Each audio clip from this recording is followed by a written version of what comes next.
Hay un detalle oculto a simple vista durante toda la película de cómo entrenar a tu dragón, y es mucho más importante de lo que crees. Si quieres descubrir todos los easter eggs que hay escondidos, conocer cuál es el error de la versión animada que se ha vuelto a repetir en este live action, y comprobar hasta qué punto este remake ha sido fiel al original, has elegido el vídeo correcto. Me llamo Sowick y hoy os cuento todo sobre cómo entrenar a tu dragón. Chamber of Secrets has been opened. It's bigger on the inside. Hi, Barbie! Hi, Ken! It's kind of fun to do the impossible. Quiero que sepáis que si estoy haciendo este vídeo es porque lo habéis elegido vosotros. Hice una encuesta en mi Instagram y vuestros deseos han sido órdenes. Si quieres poder votar la próxima vez, recuerda seguirme por Instagram, lo tienes siempre ahí en la esquina. Cómo entrenar a tu dragón es probablemente el live action más fiel que se ha hecho en toda la historia de la animación. Y la mejor prueba de ello es un detalle que me voló la cabeza. Atentos, Mason Thames, que interpreta a Hippo, se dio cuenta viendo la película animada de que allí su personaje era zurdo, así que aprendió por su cuenta a ser zurdo para el rodaje de la película, a pesar de que en realidad él es diestro. Lo más curioso es que esto en realidad no cambia nada de la película. Hippo podría haber sido diestro y la película aparentemente sería la misma. Pero atención, aquí viene lo verdaderamente interesante. Cómo entrenar a tu dragón es un live action basado en una película de animación basado en una novela. Y en esa novela, el detalle de que Hippo sea zurdo no solo sí se menciona, sino que además tiene una importancia crucial. Y es que en el libro se nos cuenta cómo Hippo se esfuerza a usar la mano derecha para intentar encajar con el resto de vikingos, los cuales todos son diestros. Y ya sabéis que en principio Hippo lo único que desea es ser como ellos. Y aquí viene lo más chulo, un detalle que sí se reflejó en la película animada, y es que Hippo solo utiliza su mano izquierda cuando hace algo innovador o diferente, como crear el sistema de vuelo para desdentado. Y por contra usa la mano derecha cuando intenta encajar y hacer lo que los demás esperan de él. Y que hayan respetado esto en el live action cuando en la película animada no se menciona nunca, pues ya nos habla del amor y la atención que hay puestos en esta película. Y todo esto se ve reflejado en cómo la han creado. Me gustaría contaros algunas curiosidades del making of.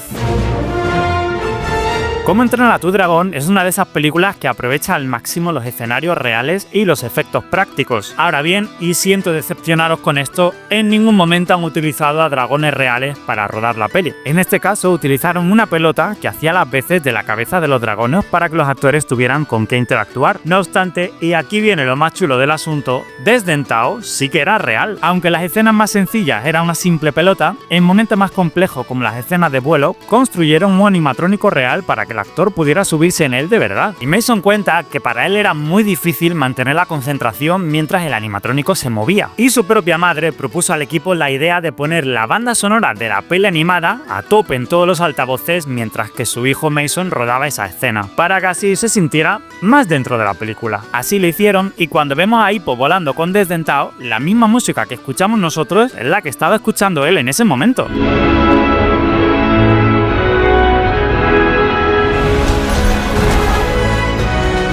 Las escenas en el bosque fueron una combinación de paisajes reales, la mayoría, con algunos momentos en pantalla azul para las escenas que requerían un escenario más concreto. Y asimismo, los paisajes de Islas mismas son paisajes reales de Irlanda del Norte. Y viendo la película, os prometo que esos paisajes impresionan. El resto de escenarios en la aldea fueron construidos casi en su totalidad, como la arena del entrenamiento donde ocurren las batallas, o incluso el barco en el que viajan los vikingos para derrotar a los dragones. Pero como veis, casi siempre en todo momento hay presente una pantalla azul. Lo cual nos habla de que la mejor opción siempre es combinar escenarios reales con el trabajo de los artistas digitales. Solo así podemos conseguir un nivel tan alto de fidelidad. Y esta fidelidad con la animada se la debemos a este señor de aquí, Dean DeBlois. Él fue quien dirigió y escribió la película animada original. Lo interesante es que esto sienta un precedente. Esta es la primera vez que el director original de la versión animada vuelve a dirigir la versión en live action. Esto no había pasado nunca jamás y ya nos da una pista de por qué esta película resulta tan fiel a su versión animada. Pero ojo, no vale solo con que el director quiera ser fiel. Al final la productora, que es la que pone la pasta, es la que manda. Y aquí pasa algo muy curioso, y es que mientras que la versión animada la produjo DreamWorks, en este caso no ha sido DreamWorks la encargada de hacer el live action, sino Universal. Y estas son las instrucciones exactas que Universal le dio al director, gafas de cerca. Queremos la misma historia, pero añádele todo lo que puedas. Profundiza en la mitología, profundiza en los personajes, hazla un poco más madura, apostemos más por la acción y hagámosla más visceral e inmersiva. Es decir, Universal quería ser lo más fiel posible, pero a la vez quería subirle la intensidad a todo. Y en mi opinión, así es como se hace un live action. Lo curioso es que Deep Blue, yo no sé si Deep Blue se pronuncia así. ¿Y si se pronuncia Deep Blue y yo me estoy aquí haciendo el chulo? Dean DeBlois. Pues me estaba haciendo el chulo. Pues lo curioso es que Dean DeBlois nunca había hecho una película de acción real y de hecho él estaba bastante en contra de las versiones live action de películas animadas. Pero según él aceptó el proyecto porque no soportaba la idea de ver a otra persona dirigiendo su propia obra. Lo cual no deja de ser irónico porque en realidad Cómo entrenar a tu dragón no era originalmente su obra. Está basada en una novela que no era de él. Aunque yo lo entiendo y tengo aquí sus declaraciones textuales, de nuevo gafas de cerca. Él dijo: si lo vais a hacer, quiero hacerlo yo, porque sé dónde está el corazón, conozco a estos personajes, conozco este mundo. Pues yo te doy las gracias, Dean DeBlois, como sea, sé que está viendo este vídeo. Gracias por haber tomado esa decisión. Una curiosidad es que el director aparece físicamente en el nuevo live action. Hace un cameo interpretando al vikingo sobre el que Hippo hacía la broma de que igual la tribu no necesitaba tanta comida en realidad. Y por cierto, este hombre, Dean DeBlois, está bastante enfadadillo con Disney. Ahí hay cierto salseo que por supuesto voy a contar en este vídeo, pero un poco más adelante. Permanezcan atentos. Por el momento, ¿qué os parece si analizamos esta fidelidad y vemos hasta qué punto es igual que la animada? Os propongo hacer una comparación.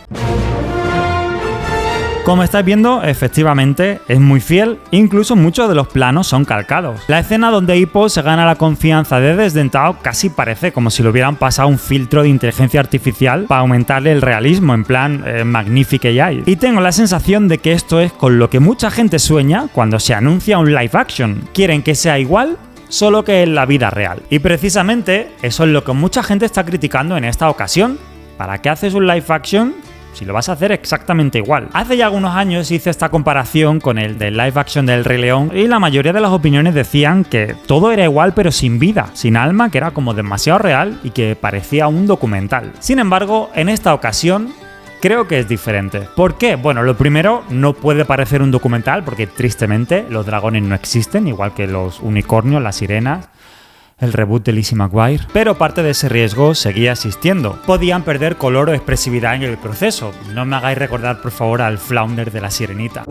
Los nuevos dragones son más realistas y no son tan cute como podían ser en la versión animada. Pero atención, a la hora de rediseñar a Desdentado no se han atrevido a tocarle ni una sola escama. Esto tiene algo bueno y algo malo. Lo bueno, que todos seguimos sintiendo que es nuestro Desdentado, nuestro Chimuelo, para mi gente de LATAM. Que por cierto tengo que decir que a mí el nombre de Chimuelo me gusta. Que siempre hay esta guerra entre LATAM y España en el doblaje. Oye, pues yo os doy mini punto para mi gente latino. Pues ahora Desdentado es igual, simplemente tiene más polígonos, su textura ocupa más megas. Lo malo de esto, pues que en algunos momentos puede llegar a desentonar con el resto de la película. Al ser tan cute, tan adorable, tan Pixar, porque tiene un diseño muy Pixar, casi parece como sacado de otra película, como si estuviesen ahí mezclando animación infantil con live action, algo en plan rollo ¿Quién engañó a Roger Rabbit? Sobre todo porque al compararlo con el resto de los dragones, casi parecieran como si fueran de películas distintas, de estudios diferentes. Pero aún así, y a pesar de esto, creo que han hecho lo correcto. Creo que la película lo aguanta y que es justo la clave para que la gente diga: ese es mi Chimuelo. Ese es mi Desdentado. Y fijaos hasta qué punto lo han respetado, que incluso han mantenido un fallo, un bug que tuvo el dragón original en la peli animada. Y es que en la famosa escena donde se forja la amistad, hay un momento donde Desdentado duda si acercarse a la mano de Hippo o no, y hace como un pequeño gesto de echarse atrás y luego finalmente hacia adelante. Pues ese momento fue consecuencia de un fallo en la animación del personaje. Pero al verlo, este fallo le gustó tanto al director que dijo: oye, vamos a mantenerlo en la película. Y por supuesto pulieron la animación, por eso en la versión final no se nota que es un fallo. Pues lógicamente ese fallo se ha mantenido en este nuevo live action. Y era de esperar porque al final ese era el momento más importante, o por lo menos en mi opinión, yo creo que justo en esa escena, en ese momento está el corazón de toda la película. Y hablando del diseño de Desdentado, mientras que para el resto de dragones secundarios el director se inspiró en pájaros y en cocodrilos, para diseñar a Desdentado se inspiró en perros y en gatos. Y creo que eso resume muy bien bien el por qué conectamos tanto con este dragón. Algo que las redes oficiales de la película han aprovechado haciendo este filtro oficial para TikTok, donde puedes convertir a tu propia mascota en chimuelo / desdentado. Ahora bien, hay un secreto en el diseño de Desdentado que es bastante polémico, pero que me lo guardo para más tarde. Por el momento vamos a analizar el resto de personajes porque ahí empiezan las diferencias. Si bien Hippo físicamente es bastante parecido, y en mi opinión han sabido encontrar al actor perfecto, en realidad tiene un pequeño fallo, si queréis llamarlo así. Y es que Mason Thames es el único actor de toda la película que es americano. El resto son británicos, irlandeses, escoceses, por lo cual el acento de Hippo no encaja con el lugar donde se supone que sucede la historia, una isla ficticia en las costas de Escocia. Pero ocurre algo curioso, y es que Hippo, al ser un personaje que se supone que no encaja con el resto, al final esto de tener un acento diferente al resto incluso ha jugado en su favor. Y al final, cuando le ves en pantalla, tienes que decir eso de ¡buah! Es que es el literal. Hasta la misma nariz tiene, fuerte, ¿eh? Sin contar, por supuesto, el detalle de la cicatriz. Y es que, aunque sea difícil de notar, han replicado la misma cicatriz que Hippo tenía en el lado derecho de su barbilla. Como veis, está todo controlado. Ahora bien, en cuanto a los amigos de Hippo, es muy curioso cómo la mayoría han pasado de ser rubios a ser castaños o pelirrojos. Un cambio aparentemente aleatorio que a mucha gente pues le ha descuadrado. A mí en lo personal no podría importarme menos, la verdad. Pero las críticas sobre todo se han centrado en Nico Parker, a la cual puede que algunos recordéis por su papel en el live action de Dumbo en 2019 o más recientemente en la serie The Last of Us. En esta película tiene un papel mucho más importante interpretando a Astrid, pero al tener ascendencia africana por parte de madre, algunas personas la han tachado de inclusión forzada, argumentando que va en contra de la pureza escocesa que debería tener la peli. Recordemos que la película transcurre en la isla de Mema, una isla ficticia inspirada en las Islas Hébridas de Escocia. Cuando la actriz leyó estas críticas de que Astrid tendría que seguir siendo blanca y rubia, ella respondió con la siguiente frase: si no valoro tu opinión sobre la mayoría de las cosas de la vida, mucho menos la voy a valorar sobre el color de mi pelo. Y es curioso que este pequeño cambio en el personaje de Astrid haya enfadado a algunos fans, porque aquí os va otro dato: Astrid nunca jamás apareció en los libros, fue un personaje completamente inventado para la película animada, y en ese momento ese cambio no pareció molestarle a nadie, pero al alterar su etnia, ahí es donde algunas personas ponen la línea. Y es que precisamente una de las mayores diferencias de esta nueva versión es la ascendencia de sus personajes. Mientras que en la animada todos eran vikingos nórdicos, la nueva peli introduce el concepto de clanes y nos cuentan que son diferentes tribus que han llegado de diferentes lugares del mundo para unirse y enfrentarse a los dragones. Así es como la película justifica la diversidad racial que vemos en ella, y la verdad es que a mí se me hace que tiene bastante sentido. Otra lección del casting que también ha provocado bastantes críticas han sido los mellizos, Brutilda y Brutacio, que ahora están interpretados por actores que no se parecen, aunque siendo justos, tampoco es que en la versión animada fueran dos gotas de agua. Ya me decís vosotros qué pensáis. Como veis, el tema del casting es donde se centran la mayoría de las diferencias, y es que de todos ellos, Gerard Butler ha sido el único actor del elenco original que ha vuelto para interpretar a su personaje. Ya puso voz a Stoico el Vasto, el padre de Hippo, y esta vez también pone su cuerpo, y lo hace estupendamente bien. Y además, él tiene uno de los easter eggs más bonitos de la peli. En la empuñadura de su espada hay inscritas unas runas vikingas que deletrean el nombre Valka, de manera que cada vez que Stoico desenfunda su espada lo está haciendo en honor a Valka, la madre desaparecida de Hippo, la cual fue raptada por un dragón. Y esto es muy importante por dos motivos. El primero es que su nombre nunca se llegó a mencionar en la peli animada, así que el hecho de que el nombre Valka esté ahí es algo que conecta directamente esta película con la novela original. Y lo segundo, y este detalle emocionó mucho a Gerard Butler, es que al igual que ese easter egg está dedicado a la madre de Hippo, toda la película entera está dedicada a la madre de Gerard en la vida real, la cual murió poco antes del estreno de la película. Gerard tenía muchas ganas de que su madre pudiera verla, pero ese momento nunca llegó, así que el director, nuestro amigo Dean DeBlois, incluyó la dedicatoria en los créditos sin decirle nada a Gerard, el cual se enteró y lo vio por primera vez la misma noche del estreno. Y antes de adentrarnos en un detalle muy misterioso, tenemos que mencionar a Nick Frost, el cual interpreta a Bocón el Rudo, y se ha estado hablando mucho de él últimamente porque este es el actor que ha sido elegido para interpretar a Hagrid en la nueva serie de Harry Potter que ya prepara HBO. Así que probablemente vamos a estar viendo esta cara mucho tiempo durante los próximos años. Bien, pues hemos estado un rato analizando las semejanzas y diferencias que tiene la nueva versión con la animada, pero hay un detalle que me está guardando hasta ahora y creo que es el momento de mencionarlo. Tiene que ver con Lilo y Stitch.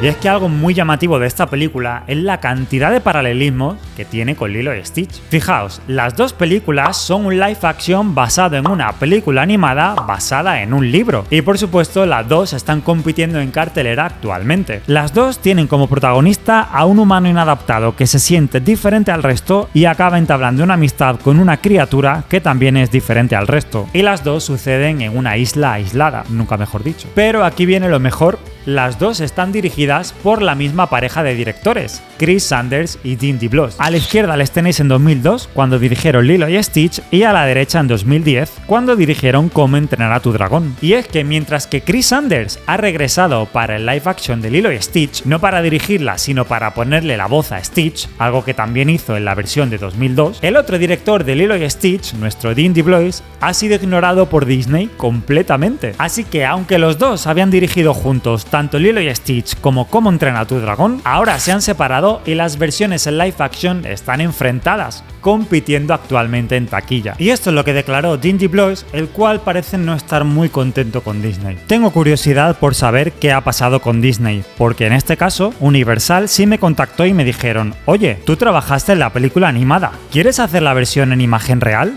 Pero Disney no ha hecho eso. Para bien o para mal, esta película representa una estrategia única por parte del estudio trayendo de vuelta al cineasta original. Pero es que en toda esta historia hay otro detalle que me parece súper irónico. Nuestro amigo Dean DeBlois no solo escribió Lilo y Stitch, también escribió otra película Disney. ¿Y qué película fue esa? Mulan, de 1998. ¿Y qué había en esa película? Un dragón. ¿Y qué borró Disney en el live action de Mulan? Al dragón. ¿Y qué le gusta a Dean DeBlois? Los dragones.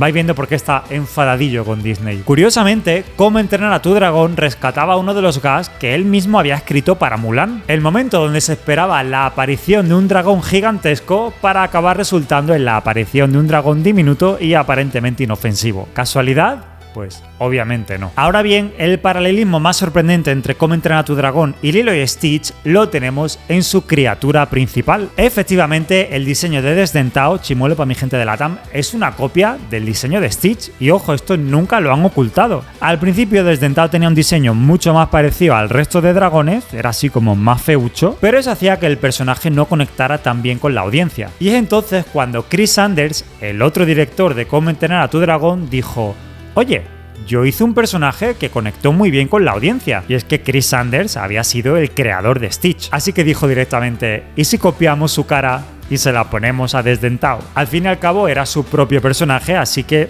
se estaba plagiando a sí mismo. Y dicho y hecho, y fue la diseñadora de producción Kathy Altieri quien compartió este dato en una de sus conferencias. Y por eso los dos personajes resultan tan adorables, porque en esencia son el mismo. Esto por supuesto no pasó desapercibido por la gran comunidad de fans de ambas franquicias e internet se llenó de un montón de fanarts que unían a estos dos personajes. Y la verdad es que son súper adorables. Y como curiosidad, el diseño original de Desdentado se acabó reaprovechando para el personaje Terror Terrible. Y ahora que conocemos esta unión tan fuerte entre ambos personajes y ambas películas, es el momento de preguntarse: ¿quién va ganando?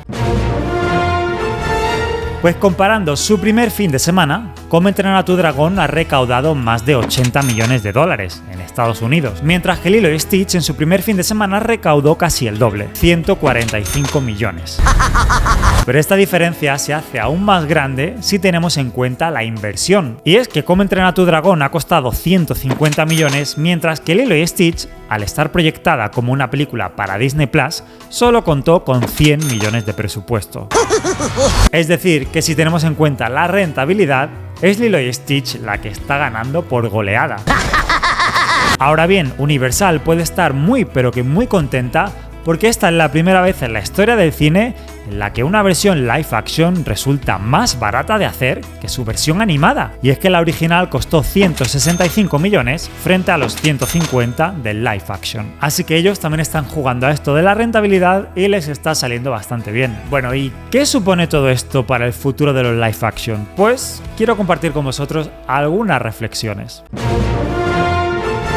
Independientemente de la recaudación en taquilla, que están siendo súper buenas, la verdad es que las opiniones generales sobre Cómo entrenar a tu dragón están siendo abrumadoramente positivas, ensalzando sobre todo la fidelidad que tiene con la historia y con los personajes. Y eso va a tener consecuencias. Y es que esta es la primera película de DreamWorks Animation que tiene un live action y está funcionando tan bien que probablemente abra la puerta a futuros live action de la compañía. ¿Os imagináis cómo serían en acción real películas como Shrek, Madagascar o, con esta se me ponen los pelos de punta, El Príncipe de Egipto? Efectivamente, amigos, DreamWorks acaba de entrar en su era de los live actions y yo estoy aquí para verlo. Lo que sí está 100% asegurado es el live action de Cómo entrenar a tu dragón 2. Y de hecho ya hay varios easter eggs escondidos en la película que anuncian esta secuela. El primero es que durante la última parte de la película, Astrid aparece llevando la vestimenta que lleva su personaje en Cómo entrenar a tu dragón 2, sirviendo esto como nexo de unión para esta futura secuela. Y el segundo es la aparición en el fondo de varios dragones que pertenecen a la secuela, como por ejemplo el caso de Retumbador, al cual se le puede ver de fondo en varios planos de Isla Mema. Y aunque todo esto ya eran pistas más que suficientes, el propio director se ha encargado de confirmarlo oficialmente.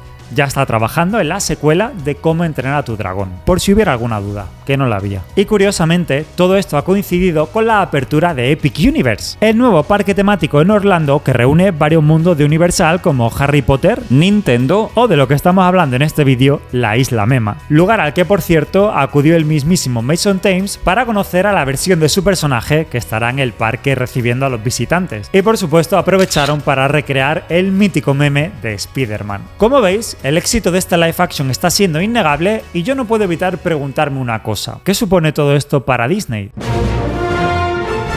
¿Acaso esta nueva unión entre Universal y DreamWorks supone una amenaza? Bueno, al parecer, los últimos remakes que han hecho le han enseñado a Disney una lección. Los que mejor han funcionado han sido justo aquellos que eran más fieles a la peli original. Pero por otro lado, y curiosamente, también aquellos que se alejaban lo suficiente del material original han acabado siendo exitosos. Como Maléfica, Cruella o Mufasa, también ha sido un absoluto éxito. Conclusión, parecen ser las medias tintas lo que al público no le convence. Los remakes que son sí pero no. Y las primeras consecuencias de esto ya se están haciendo notar. Y es que el futuro live action que Disney estaba preparando de Enredados se ha puesto en pausa. Les ha entrado miedo tras el batacazo económico que ha supuesto Blancanieves. Ha dicho, uff, vamos a calmarnos. Y ahora mismo lo que van a hacer es esperar a ver qué tal funciona el próximo live action de Moana /Bayana, y si ven que funciona bien le darán luz verde y seguirán adelante con el de Enredados. Y si no, pues no. Por otro lado, el otro remake que están haciendo, el de Hércules, va a seguir la misma estrategia que Maléfica, ya que al parecer van a centrar su historia en Hades en lugar de en Hércules. Por supuesto informaremos de esto en un futuro, pero ahora creo que ha llegado el momento de puntuar a Cómo entrenar a tu dragón. No sin antes recordarte que si quieres que haga más vídeos como este y te gusta mi trabajo, una muy buena forma de agradecérmelo es dándole al botón de suscribirse. Es completamente gratis y cuando le das vas a ver que aparece en la pantalla una animación del Furia Nocturna así volando. No, es mentira. Pero salen estrellitas de colores que están también muy chulas, así que si no me crees, dale y compruébalo tú mismo. Ah, y esto es importante, os he subido otra curiosidad extra de Cómo entrenar a tu dragón que tiene que ver con la banda sonora y que es muy divertida, y os la he subido como reel de Instagram. Así que si te quedas con ganas de más después de ver este vídeo, ya sabes que puedes ir al Instagram y continuar allí. También te lo dejo abajo en la descripción. Ahora sí, hora de puntuar a Cómo entrenar a tu dragón.